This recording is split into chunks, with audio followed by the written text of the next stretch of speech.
Hello students, welcome to the channel of Sharp Tutorials. तो हमने exercise 9.3 differential equation की हम कर रहे थे और इसमें हम क्वेश्चन नंबर 13 तक अभी हमने कंप्लीट करा है। क्वेश्चन नंबर 14 नेक्स्ट देखते हैं।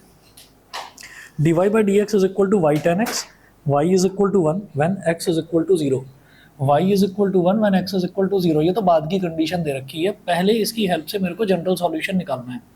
जनरल सॉल्यूशन कैसे निकालेंगे? dy के साथ में y को ले आइए, तो dy upon y is equal to, इसको इधर ले जाओ, x के tan x के साथ में dx को ले जाओ, तो dy के साथ y वाली टर्म और dx के साथ x वाली टर्म आ गई। अब इंटीग्रेट कर दीजिए, इंटीग्रेटिंग बोथ साइड्स। जब इंटीग्रेट कर देंगे तो ये हो जाएगा integration of dy upon y is equal to integration of tan x dx। हाँ जी, जब dy अपॉन y है तो इसका इंटीग्रेशन क्या हो जाएगा? log y, और tan x का इंटीग्रेशन क्या होता है? log sec x। और फिर एक काम कर लेना, जब कांस्टेंट है, कांस्टेंट ऑफ इंटीग्रेशन को log c बोल देना। तो यहाँ पर हमने इसको बोल दिया log c, तो log y is equal to log sec x इंटू c। ठीक है, ये ऐसे हो गया। ठीक, log a plus log b क्या हो जाता है? log a b हो जाता है। तो इधर भी log है, इधर भी log है, log से log कैंसिल आउट हो जाएगा। तो y इज इक्वल टू आ गया हमारे पास sec x इंटू सी। तो c को चाहे तो पहले लिख दीजिए, c इंटू sec x, ये हो गया। इसको इक्वेशन नंबर 1 बोल दीजिए। और दे रखा है y is equal to 1 when x is equal to 0। ठीक है, गिवन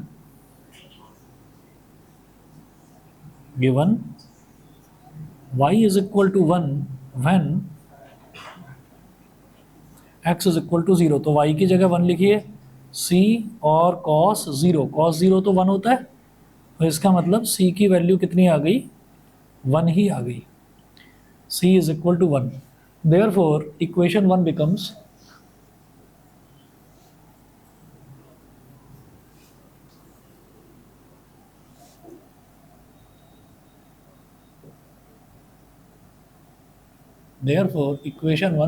इक्वेशन 1 क्या हो जाएगी? y is equal to 1 into sec x, 1 into sec x, यानी कि y is equal to sec x. बस यही आ गया इसका पर्टिकुलर सॉल्यूशन। ठीक है, कांस्टेंट है ही नहीं यहाँ पर, क्योंकि कांस्टेंट की वैल्यू 1 आ गई। ठीक, इसी तरीके से आगे चलते हैं। क्वेश्चन नंबर 15 देखते हैं। क्वेश्चन नंबर 15 में है find the equation of a curve. Find the equation of a curve. तो आपको मैं पहले भी बता चुका हूँ, जैसे y is equal to sec x आया या y is equal to anything आया, तो वो हमारे पास एक इक्वेशन आती है, वो किसी ना किसी कर्व की इक्वेशन होगी। अगर उसको प्लॉट करेंगे तो कोई ना कोई कर्व बन जाएगा। अच्छा, मैंने गलती से लिख दिया, तो sec 0 लिख दो, कोई दिक्कत नहीं है, sec 0 भी 1 ही होता है। ठीक है, तो c की वैल्यू 1 आ गई, वहाँ मैंने ठीक लिख दिया है, y is equal to sec x. ठीक, आगे चलते हैं। तो find the equation of a curve passing through the point 0 0। Equation of a curve, तो हम जो ये निकाल रहे हैं ना, जैसे y is equal to sec x निकाला है, ये किसी ना किसी कर्व की इक्वेशन ही है। अगर इसको प्लॉट करेंगे तो कोई ना कोई कर्व बन जाएगा।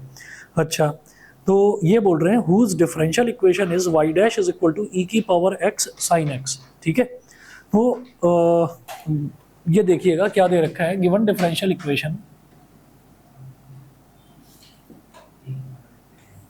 Given differential equation is y dash, से लिख रहा हूँ, y dash is equal to e की power x sine x, e की पावर x साइन x। तो y डैश आप जानते ही हैं, y डैश का मतलब dy बाई dx है। तो dy by dx is equal to e की पावर x साइन x। अब क्या करें भाई, y वाला तो कोई टर्म है नहीं, तो इसको dx को ही इधर ले जाओ, dy is equal to e की पावर x साइन x और dx। ठीक है, अब क्या करेंगे? Integrating both sides.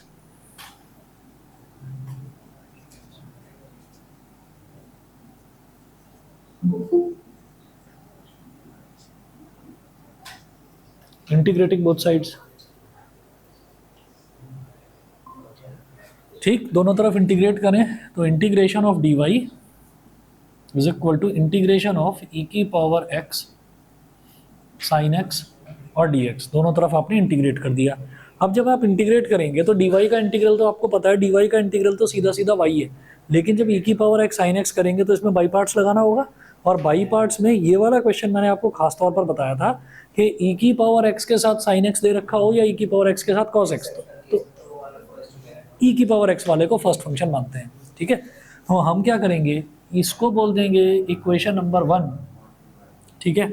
और ज़रा या छोड़ो, इसी में कर लेते हैं सॉल्व, है ना, अलग से क्या बोलना। तो dy का इंटीग्रल तो y हो गया, ठीक है, और e की पावर x को हम क्या मानेंगे, फर्स्ट फंक्शन मानेंगे, और sin x को क्या मानेंगे, सेकंड फंक्शन। तो क्या होता है, बाई पार्ट जब लगाते हैं तो first function into integral of second function, ठीक है, first function into integral of second function minus integral of differential of first function, differential of first function, और into integral of second function, और पूरे का dx, ये हो जाएगा। तो ये जो हमारे पास बना है, इस पूरे के पूरे टर्म को, ये जो बाई पार्ट्स लगाकर हमने करा है, इस पूरे के पूरे, अरे हाँ मैंने गलत लिख दिया, d by d x of e की पावर एक्स, ठीक है। अब एक काम करेंगे, ये जो पूरा का पूरा टर्म है ना, इस पूरे के पूरे टर्म को हमने आई मान लिया, आई मान लिया, आई मतलब इंटीग्रल मान लिया, और इसको इक्वेशन नंबर 1 बोलकर छोड़ दिया आपने, इसको इक्वेशन नंबर 1 बोलकर छोड़ दिया, आई को सॉल्व कर लीजिए बस। तो हम ये करेंगे, ये मिटा रहा हूँ इधर से, आई को सॉल्व कर रहा हूँ अलग से।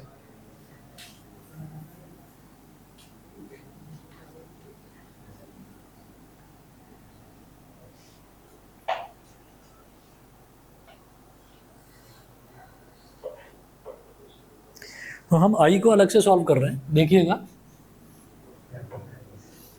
आई इज इक्वल टू ई की पावर एक्स, और जब इंटीग्रल करेंगे साइन एक्स का, साइन एक्स का इंटीग्रेशन होता है माइनस कॉस एक्स,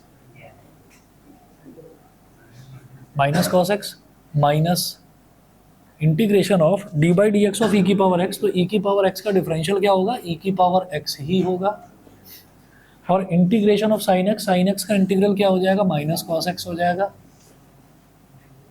ठीक है। और लास्ट में यहाँ पर डी एक्स है ही, ठीक। आई is equal to minus e की पावर एक्स कॉस एक्स, ये माइनस माइनस हो गया प्लस, इंटीग्रेशन ई की power x cos x d x. अब आपको क्या करना है कि ये वाला जो है ना, ये वाला जो इंटीग्रल है, इस वाले में आपको क्या करना है, इस वाले को एक बार दोबारा से बाई पार्ट्स लगाएंगे। तो ई की पावर एक्स को फर्स्ट फंक्शन और कॉस एक्स को सेकंड फंक्शन मानकर करेंगे।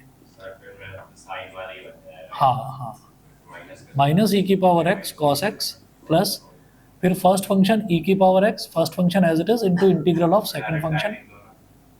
डायरेक्ट आई क्यों, अभी थोड़ी लिखा जा सकता है, अभी तो करेंगे। मतलब तुम्हें लग रहा है कि यही आई है कर लो इसको, भूल गए होगे। ई की power x integration of first function into integral of second function minus integration of differential of first function into integral of second function, और फिर यहाँ पर dx लिखें। तो i is equal to e की पावर माइनस ई की power x cos x plus e की power x, और कॉस एक्स का इंटीग्रल क्या हो गया, sine x, minus integration d by d x of e की पावर एक्स इज ई की पावर एक्स, और कॉस एक्स का इंटीग्रल क्या हो जाएगा, साइन एक्स, ठीक है। ये तो ये ब्रैकेट सॉल्व हुआ और बाद में dx है। तो इंटीग्रेशन ऑफ ई की power x sine x d x, ये पूरा का पूरा आई है और बाहर माइनस साइन है, तो ये हो जाएगा I is equal to minus e की power x cos x plus e की power x sine x minus I. अब माइनस आई को इधर ले आओ, तो ये हो गया I plus I is equal to, इधर भी ई की पावर एक्स, इधर भी ई की पावर एक्स, तो ई की पावर एक्स कॉमन ले लिया, ब्रैकेट में क्या बचेगा, sign x minus cos x. अब तो समझ गए ना, ठीक है। तो ये आई प्लस आई हो गया 2i, तो 2i का मतलब इधर i छोड़ो और 2 को उधर ले जाओ, तो 1/2 ई की power x sin x minus cos x. Therefore equation 1 becomes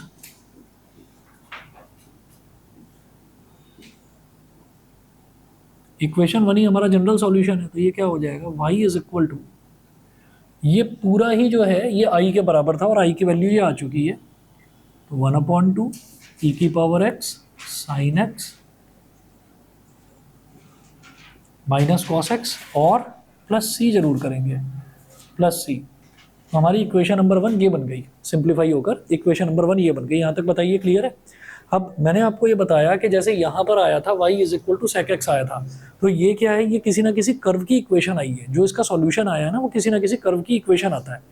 तो अब वो ये कह रहे हैं कि find the equation of a curve passing through the point 0 0।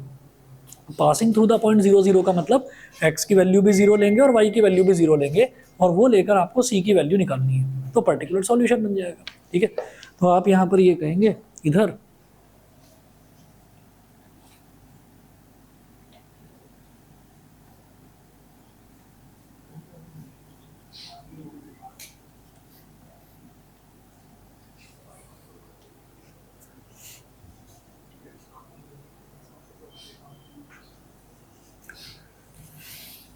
Sense क्या चीज, उसके लिए देखना पड़ेगा, क्लास आनी पड़ेगी, क्लास में आप आते नहीं, कह रहे थे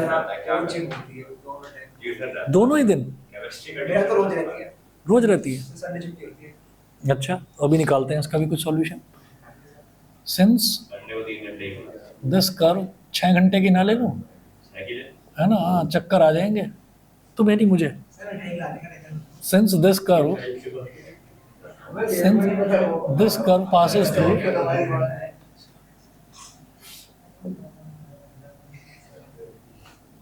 0,0, तो y की वैल्यू क्या हो गई 0, 1/2 e की पावर 0 sin 0 माइनस cos 0 और प्लस c, ये तो 0 हो गया, e की पावर 0 कितना हो गया 1/2 sin 0 0 cos 0 1, तो 0 - 1 प्लस c, तो 0 इज इक्वल टू क्या हो गया माइनस का 1/2 प्लस c, तो c की वैल्यू कितनी हो गई 1/2, भाई माइनस 1/2 को उधर ले जाओगे तो c की वैल्यू 1/2। अब बातें करते रहोगे तो फिर ये भी पूछोगे इसमें क्या चल रहा है। अच्छा चलिए, बहुत अच्छी बात है, बहुत बढ़िया। चलो जी, c की वैल्यू 1/2 हो गई। अब ये देखिएगा, सो इक्वेशन 1 बिकम्स, और किस किस दिन होती है, रोज ही होती है उस टाइम क्लास, मेरे तो 9:30 चलती होगी रोज 9:30 बजे फ्री हो जाते हो।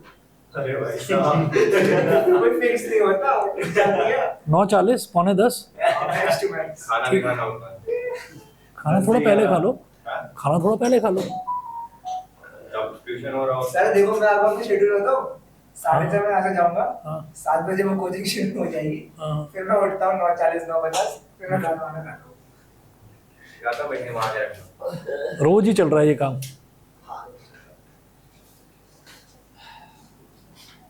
चलिए, तो इक्वेशन 1 क्या होगा, तो मतलब यही टाइम है बस, 5:30 से 6:30 का ही टाइम है बस। पढ़ने का पढ़ने का नहीं, मेरे पास टाइम ही जिंदगी में बचा है। लोग पूछ रहे मी टाइम क्या होता है, चलो परेशान हो चुका है। अरे बताओ मी टाइम के दुआ हो रहे हैं। ठीक है जी, तो ये हमारा इक्वेशन आ गई कर्व की। आप मेरे को लेक्चर भेज देना। मैं भेज दिया ऑलरेडी, दोनों भेज, आधे आधे घंटे की हैं। वैसे आप हाथ पहुंचो, कौन सा तरीके से शुरू होती है? फर्स्ट एक्सरसाइज कंप्लीट करिए, अभी फर्स्ट एक्सरसाइज आसान सी है, कुछ है नहीं। साइंस वालों के लिए कुछ नहीं है, तुम्हारे लिए कुछ नहीं है, तुम कर लोगे आराम से। इससे तो पूरे चैप्टर में नहीं है, हमारे बहुत कुछ है। अरे नहीं भाई, ऐसा नहीं है, आगे क्वेश्चन 11th में नहीं पढ़ी हो। नहीं, उसके बावजूद भी 12th में तो पढ़ ही रहे हो, या यहाँ भी मजाक ही चल रहा है। चलिए आगे चलते हैं जरा भाई। क्वेश्चन नंबर 16 है, for the differential equation, book दिखाना Ayush, x y divide by d x is equal to, इसमें पता नहीं क्या कर रखा है, is equal to x + 2 × y + 2। Find the solution curve passing through the point 1, -1 लीजिए। हाँ जी, फॉर द डिफरेंशियल इक्वेशन, तो क्वेश्चन नंबर 16 में जो डिफरेंशियल इक्वेशन दे रखी है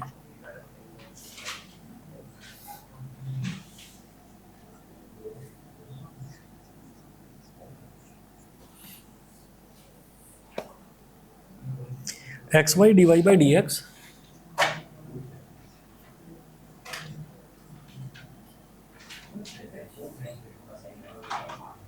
x+1 x+2 into y+2 sorry circle test हुआ है वापस? नहीं कल नहीं देखा रहा हूँ भाई, नहीं कल नहीं, पर जल्दी मतलब 2-1 दिन में ही ले लूँगा, मैं बता दूंगा आपको। xy dy by dx is equal to x+2 into y+2, find the solution curve passing through the point 1, -1। तो सॉल्यूशन कर्व बताना है पासिंग थ्रू द पॉइंट 1, -1। तो ये हमको दे दिया। अब इसमें क्या करना है, वही x वाली टर्म अलग, y वाली टर्म अलग, x वाली dx के साथ ले जाएंगे। तो इसको इधर ले जाओ, dx को इधर, y+2 को नीचे ले आओ, ये हो गया मेरे पास y। सॉल्यूशन का मतलब, सॉल्यूशन कर्व का मतलब ये है कि आपको सॉल्यूशन ही निकालना है बस, पर्टिकुलर सॉल्यूशन, क्योंकि दे रखा है ना यहाँ पर के पासिंग थ्रू द पॉइंट 1, -1, यानी कि x और y की वैल्यू 1 और -1 दे रखी है, ठीक है। तो ये हो गया y dy हो गया, और ये जो y+2 है ये नीचे आ जाएगा, y+2 ऐसे नीचे आ गया, और x+2 इधर है, ठीक है। यहाँ dx जो है डिनोमिनेटर में था, यहाँ न्यूमरेटर से मल्टीप्लाई हो जाएगा, और इधर ये x आ गया। बोलो भाई, क्लियर है इतना? बता दो भाई, ठीक है। चलिए क्या हो गया, अब मैंने कुछ कहा भी नहीं। अपने बीच की बात है। अच्छा ठीक है, चलिए जी। Integrating both sides, integrating both sides, दोनों तरफ इंटीग्रेट कर देंगे।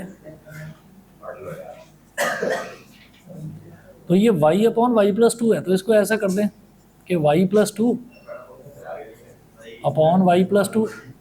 देखिए मैंने क्या करा, मैंने ऊपर 2 से मल्टीप्लाई भी, 2 से 2 ऐड भी कर दिया और 2 सब्ट्रैक्ट भी कर दिया, और यहाँ पर dy। अरे ठीक तो है, 27 है। तो गर्मी तो इसलिए लग रही है, फैन चला दो ना। ये अथर्व जो है ना, फैन बंद करके बैठ जाता है।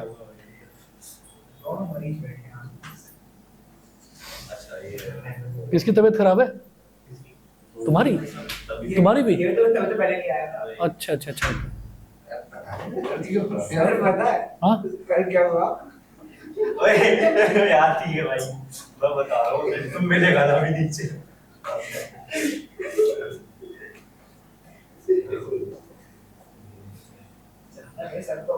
अब क्या कर दिया इसने?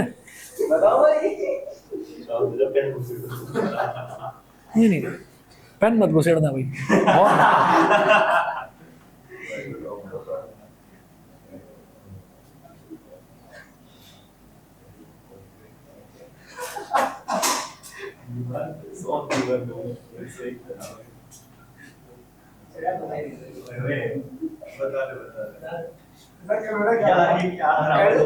अकाउंट्स के पेपर में अकाउंट्स के टीचर का पेपर था। इसको फोन मारा कहता मेरे को 102 का बुखार है, मैं नहीं आ रहा। 102? अच्छा ठीक है भाई, हमें कंसर्न जाएगा, वो भाई ध्यान रख।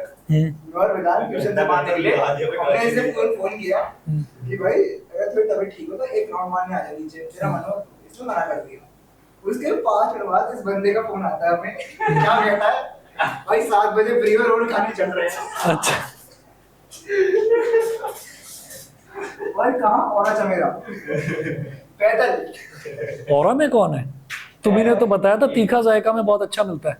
वो चाहिए और में एक है, वो भी अच्छा है। ठीक, आप हम डिस्कवर कर रहे हैं यहाँ पे।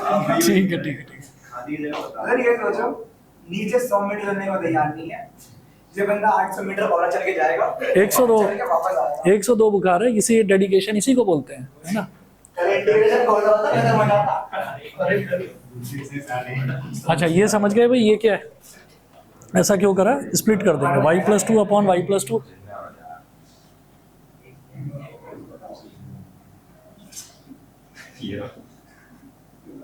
-2 अपॉन y+2।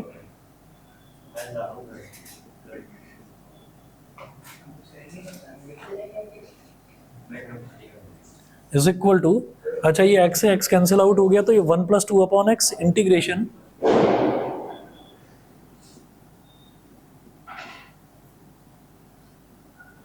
y प्लस 2 से y प्लस 2 कैंसिल आउट, ये 1 हो गया। अच्छा जब ये 1 आ गया तो 1 का इंटीग्रल क्या होगा, 1 का इंटीग्रल हो गया y, और 2 अपॉन वाई प्लस 2 माइनस है तो -2 और log y प्लस 2, ये हो गया, मॉड लगा दो, इज इक्वल टू जो 1 है 1 का इंटीग्रल तो क्या हो जाएगा, x हो जाएगा, और 2 अपॉन एक्स का क्या हो जाएगा, 2 log x, ये ठीक है भाई, 1 अपॉन एक्स का तो log x हो गया। और फिर आप एक c, अब यहाँ पर log तो लगा नहीं सकते तो इसलिए c ही लगा दिया, क्योंकि या तो सारे ही log वाले होते तो मैं log c लेता।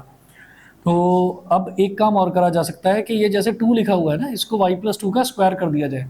log से पहले जो चीज़ लिखी रहती है log के बाद वाली टर्म की पावर में आ सकती है, तो y minus log y plus 2 का स्क्वायर। अब मॉड हटा दो, मॉड इसलिए लगाया जाता है कि वो टर्म पॉजिटिव होनी चाहिए, अब किसी का स्क्वायर करेंगे तो वो वैसे ही पॉजिटिव आएगा। log y प्लस 2 का square is equal to x plus log x का स्क्वायर प्लस c, ये हो गया। अब इसको इक्वेशन नंबर 1 बोल दीजिए, और ये बोल रहे हैं कि ये जो कर्व आया है ये this curve is passing through 1, -1, ठीक है, दिस कर्व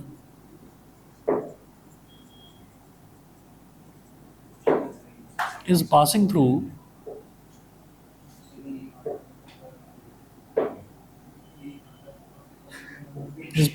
-1,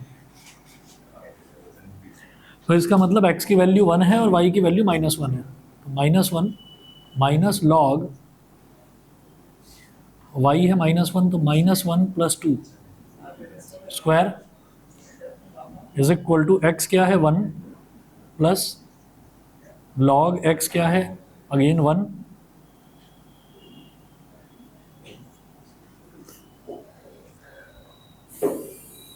तो -1 माइनस 2 -1 क्या हो जाएगा, +1 का स्क्वायर 1 हो गया, तो log 1 का square is equal to 1 plus log 1 क्या होता है, 0 होता है, प्लस 0, ये क्या हो गया -1, ये log 1 ये भी 0, तो -1 is equal to 1 plus c, 1 को इधर ले आओ, -1 इज इक्वल टू c, तो c की वैल्यू हो गई -2, सही है, c की वैल्यू -2 हो गई, देयरफॉर इक्वेशन 1 बिकम्स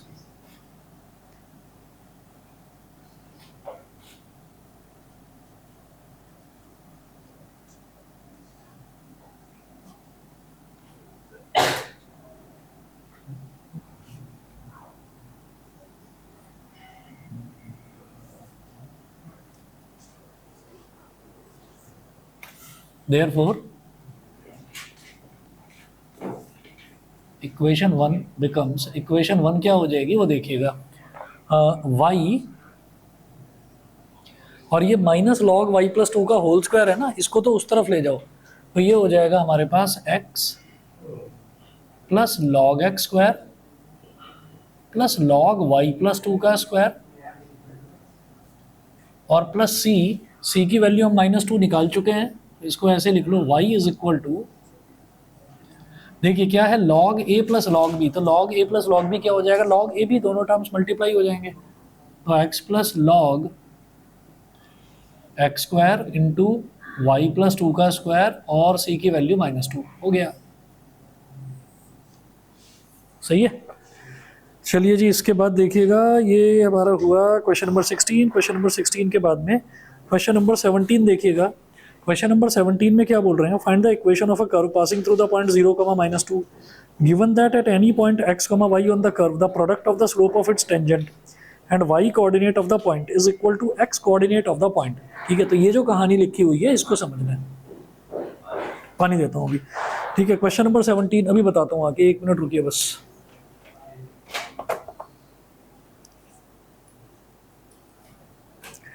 टेंजेंट दे रखा है ना, टेंजेंट का मतलब dy/dx है, लगाओ जरा दिमाग। हाँ,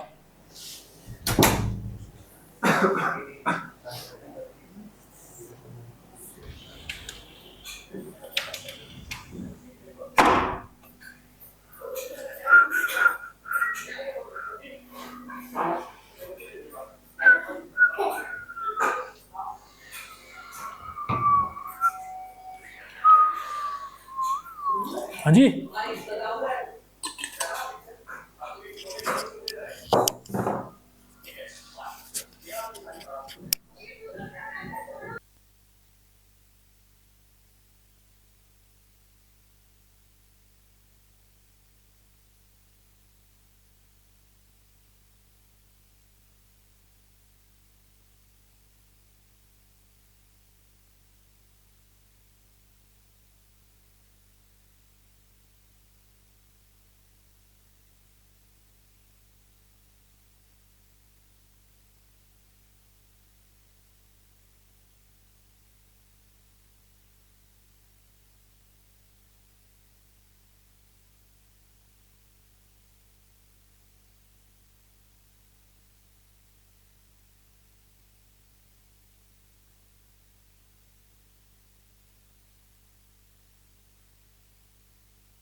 चलिए अगला देखेंगे।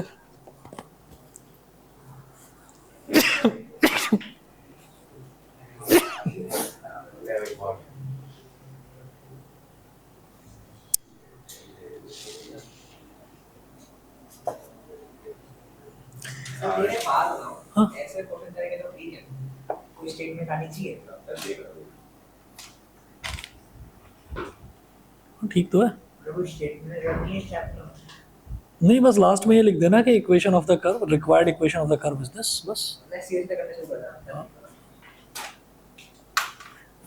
हाँ जी, अगला देखिएगा एग्जांपल नंबर 17 में है find the equation of the curve passing through the point 0, -2। तो एग्जांपल नंबर क्वेश्चन नंबर 17 जो है, क्वेश्चन 17 में ये बोल रहे हैं find the equation of a curve passing through the point 0, -2।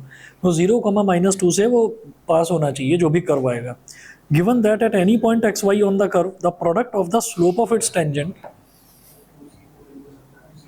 Slope of tangent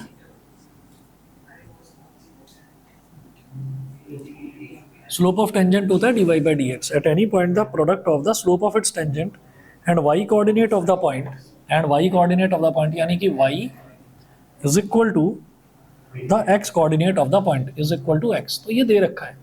अब स्लोप ऑफ टेंजेंट है dy by dx, तो dy by dx into y is equal to x, ये दे रखा है। तो dx को उधर ले जाओ, ये हो गया y dy is equal to x d x, ये हो गया। अब दोनों तरफ इंटीग्रेट कर दीजिए, integrating both sides, integrating both sides. तो integration of y d y is equal to integration of x d x, ठीक है। तो क्या हो जाएगा, ये हो गया y square upon 2 is equal to x square upon 2 plus c, ये आ गया। तो ये इसको बोल दीजिए इक्वेशन नंबर 1, इक्वेशन नंबर 1। और क्योंकि ये बोल रहे हैं कि इस कर्व की आपको मतलब this curve is passing through 0, -2, तो लिखेंगे since this curve is passing through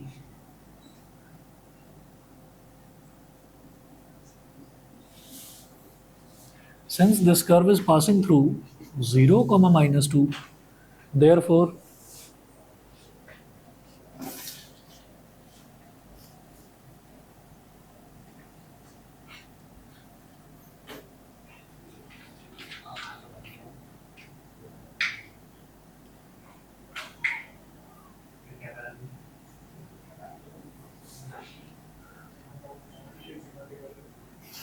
since this curve is passing through 0, -2,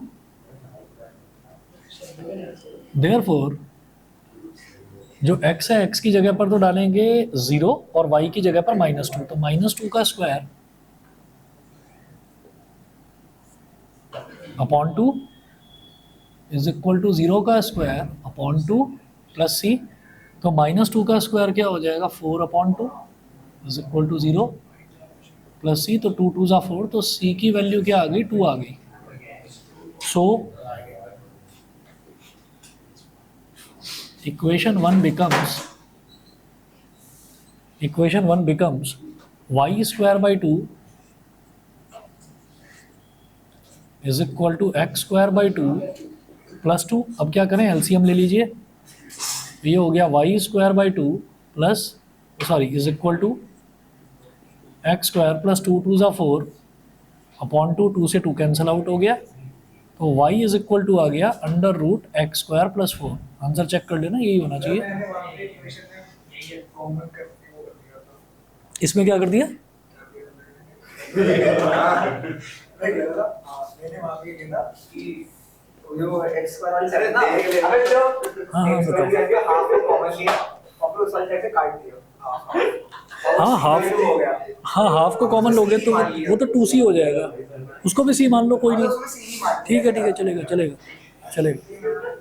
फिर उस c की वैल्यू निकालोगे ना, वो c की वैल्यू कुछ ऐसी आएगी कि सॉल्यूशन यही आएगा। हाँ बस, तो ठीक है, चलेगा चलेगा।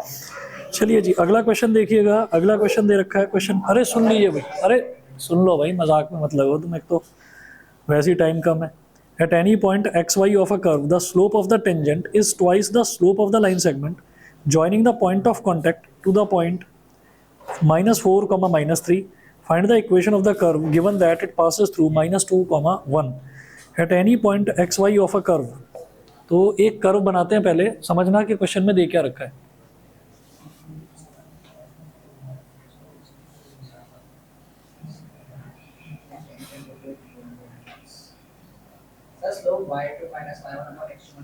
हाँ जी हाँ जी।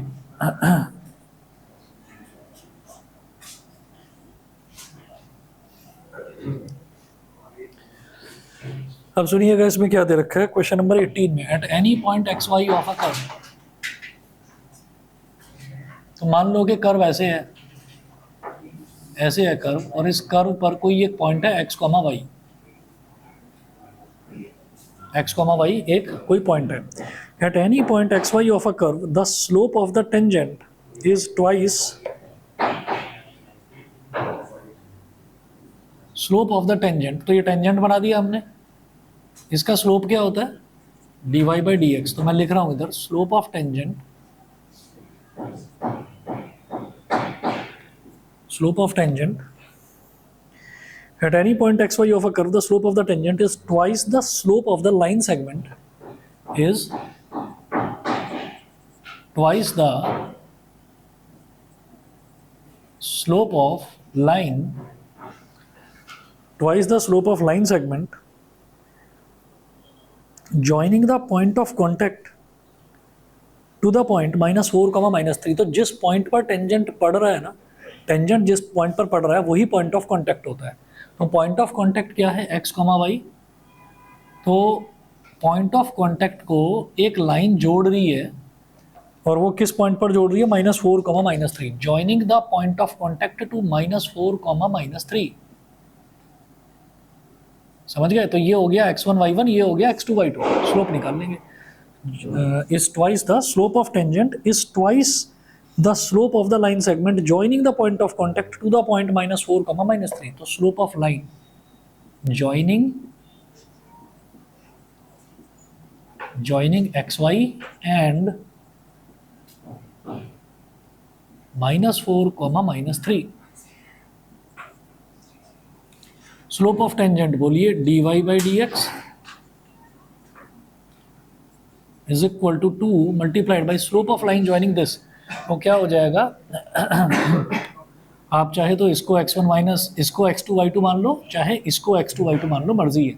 मैं तो इसको मान रहा हूँ, तो y2 माइनस y1 ऐसे कर लो.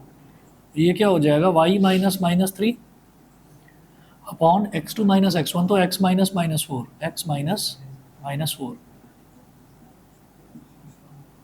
ये हो गया. तो ये बन जाएगा हमारे पास dy/dx is equal to 2 into y+3 upon x+4. अब क्या करना है कि y वाला जो टर्म है इसको इधर ले आओ dy के साथ में, तो ये हो जाएगा dy upon y+3 is equal to dx को इधर ले जाओ तो 2 dx अपॉन x+4. ठीक है. अब क्या करें? dx के साथ x वाला टर्म चला गया, dy के साथ y वाला टर्म चला गया. अब इंटीग्रेट कर दीजिए, इंटीग्रेटिंग बोथ साइड्स.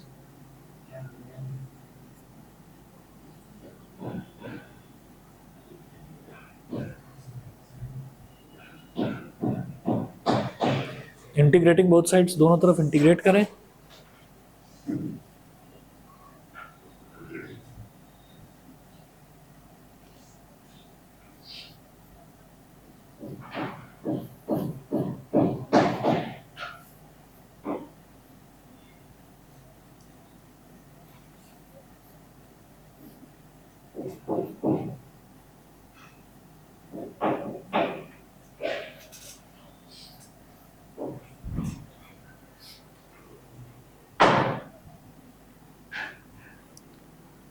तो integration dy upon y+3 is equal to twice of integration dx upon x+4. जब इसको करेंगे तो ये हो जाएगा log y+3 is equal to twice of log x+4. और फिर जो कांस्टेंट आएगा उस कांस्टेंट को भी मैं log c ही बोल दूंगा. ठीक है. ये क्या हो जाएगा? log y+3 is equal to 2 है, इससे पहले लिखा हुआ है तो x+4 का स्क्वायर हो जाएगा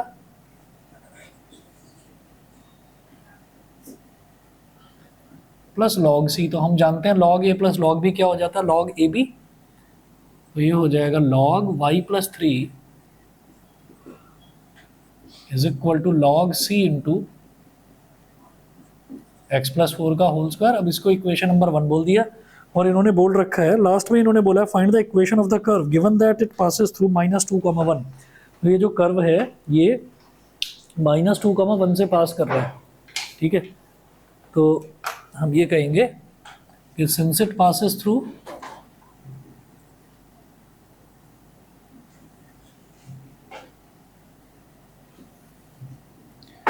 -2, 1, तो x की जगह -2, y की जगह 1,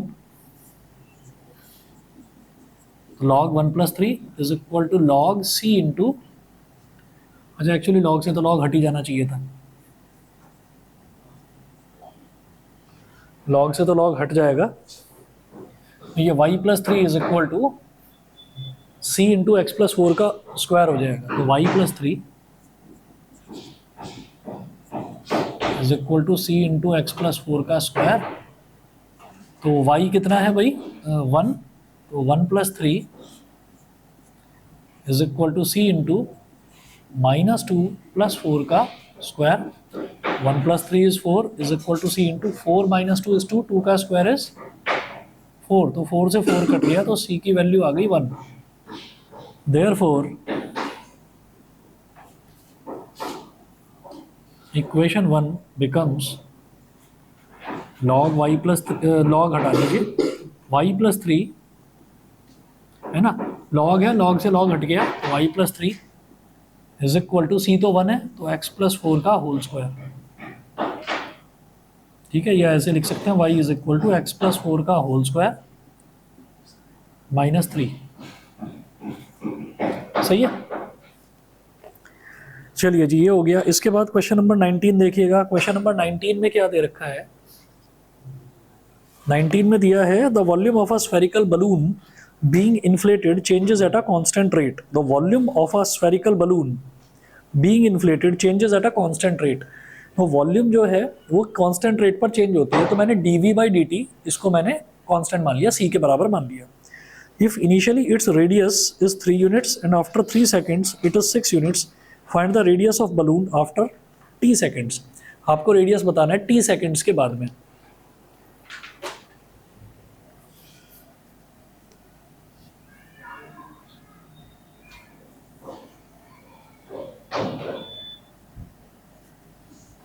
आपको रिलेशन किस किस में निकालना है, dr में और dt में, ठीक है ना, r में, रेडियस में और टाइम में, इसमें रिलेशन निकालना है। जैसे यहाँ पर रिलेशन किस किस के बीच में निकल रहा है, y और x के बीच में, तो यहाँ रेडियस और टाइम के बीच में रिलेशन निकलेगा।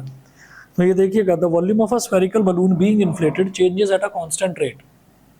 तो क्वेश्चन नंबर 19 में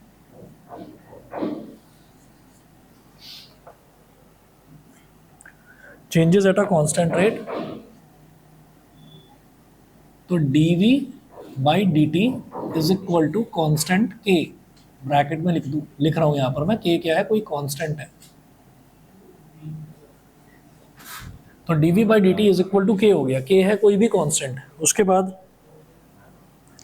if initially its radius is 3 units and after 3 seconds it is 6 units, ठीक है, तो initially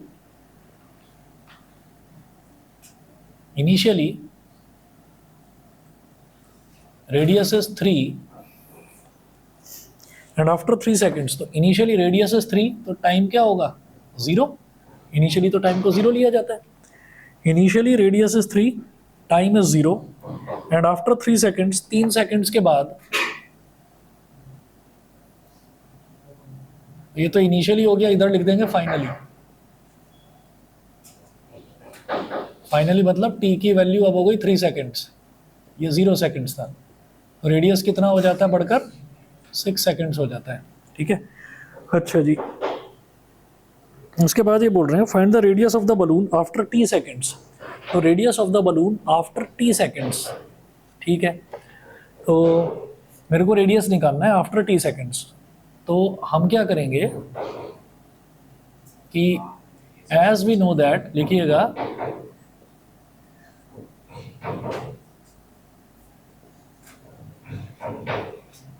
volume of a sphere 4/3 pi r cube, तो v is equal to 4/3 pi r cube, ठीक है।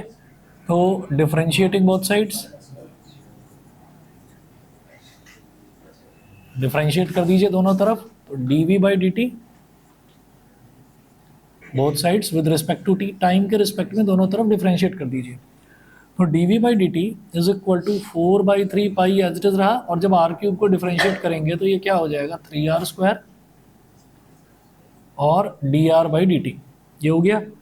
अच्छा जी, dv बाई dt तो हमको मालूम है दे रखा है कांस्टेंट है, तो उसको तो हमने k बोल दिया, इधर 3 से 3 कैंसिल आउट हो गया, ये हो गया 4 पाई r स्क्वायर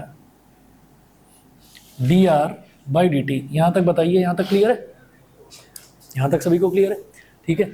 अच्छा जी, अब इसके बाद क्या करेंगे, अब इसके बाद मुझे r को अलग करना है और t को अलग करना है, मतलब जैसे x और y होता था ना, dx और dy, इस बार dr और dt है, तो dr वाले टर्म को अलग और dt वाले टर्म को अलग, ऐसे कर लेंगे, ठीक है। तो ये हो जाएगा हमारे पास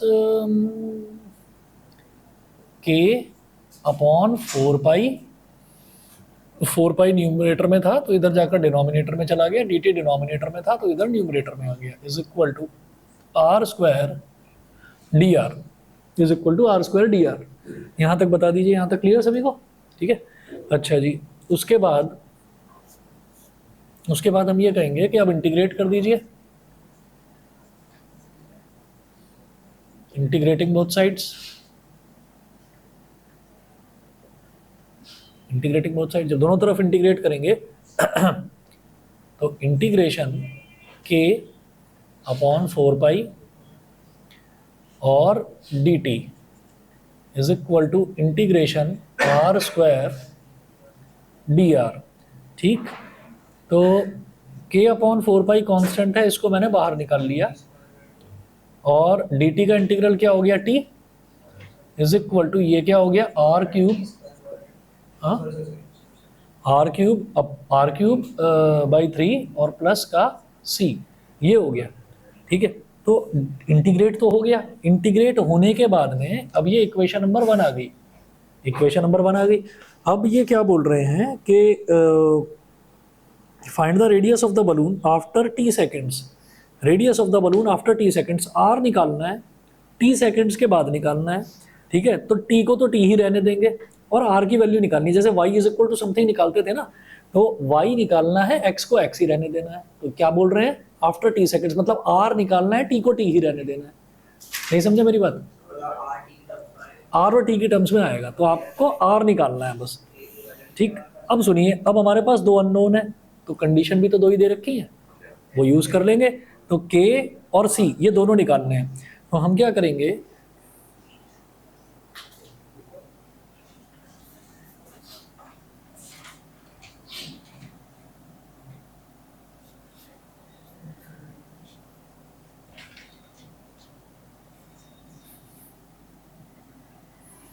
जब टाइम 0 सेकंड था तो रेडियस कितना था, 3 था।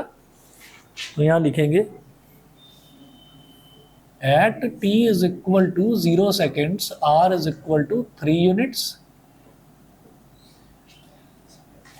सो इक्वेशन 1 बिकम्स, अच्छा इसमें ना एक तरीका वो भी है, लोअर लिमिट और अपर लिमिट लगाने वाला, वो कंफ्यूजिंग है, उससे ज़्यादा बढ़िया ये वाला तरीका है। दो अननोन है, जब दो कंडीशन दे रखी है तो अपने आप समझ जाना दो अननोन मिलेंगे आपको। और अगर एक कंडीशन दे रखी है, जैसे अब तक के क्वेश्चंस में था कि it passes through this point, जब एक कंडीशन होती है तब हमको एक ही कांस्टेंट मिलता है। तो यहाँ पर क्या है, k अपॉन 4 पाई और t की वैल्यू कितनी है, 0। k upon 4 pi into 0 is equal to r cube upon 3, यानी कि 3 का क्यूब अपॉन 3, तो वही ये 3 का स्क्वायर हो गया, प्लस c। तो 0 is equal to 9 plus c, तो c की वैल्यू तो आ गई -9 आ गई। उसके बाद क्या बोल रहे हैं, वो कह रहे हैं कि at t is equal to 3 seconds r is equal to 6, at t is equal to 3 seconds r is equal to 6 units. Eight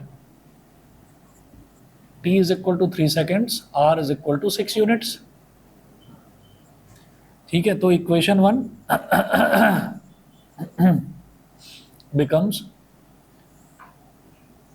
k upon 4 pi into, हाँ जी, t की जगह क्या लेंगे, अब 3 लेंगे, तो k upon 4 pi into 3 is equal to r cube upon 3, तो r कितना है 6, तो 6 का क्यूब अपॉन 3 और प्लस c कितना है -9, ये हो गया।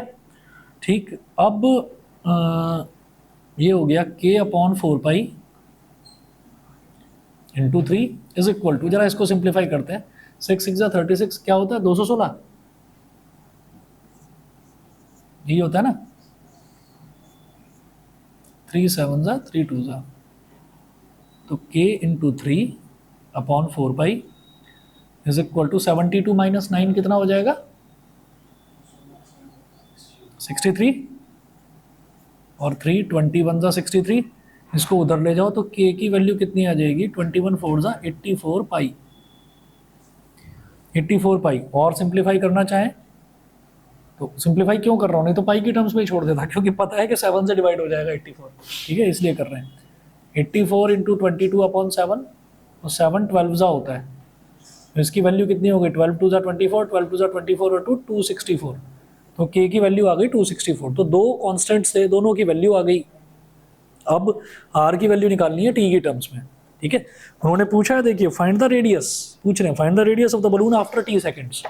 ठीक है, तो रेडियस ऑफ द बलून क्या हो जाएगा,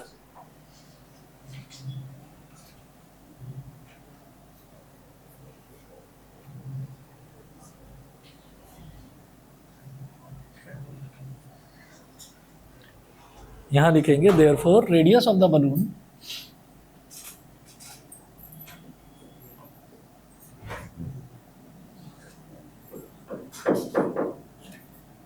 after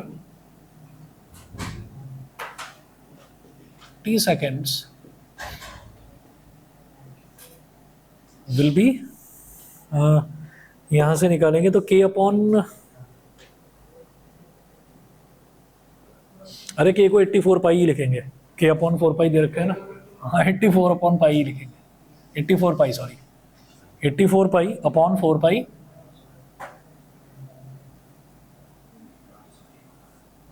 upon 4 pi into t is equal to r cube upon 3, और c कितना आया था -9, तो -9 ये कैंसिल आउट हो गया, 4 2 जा 4 1 जा 21t, तो 21t is equal to r cube upon 3 -9, इसको इधर ले आएंगे, r cube upon 3 is equal to 21t plus 9, r cube is equal to 3 into 21t plus 9, तो r कितना हो जाएगा 3 इंटू 21t प्लस 9 की होल पावर 1/3। ठीक है जी, ये है रेडियस आपका टाइम के टर्म्स में। ठीक, तो बस इतना ही करते हैं, बाकी नेक्स्ट क्लास में देखेंगे। तो आज के लेक्चर में इतना ही, मिलते हैं आपसे नेक्स्ट क्लास में। आप सभी से रिक्वेस्ट है कि हमारे चैनल को लाइक करें, कमेंट करें और सब्सक्राइब करें। Thank you so much.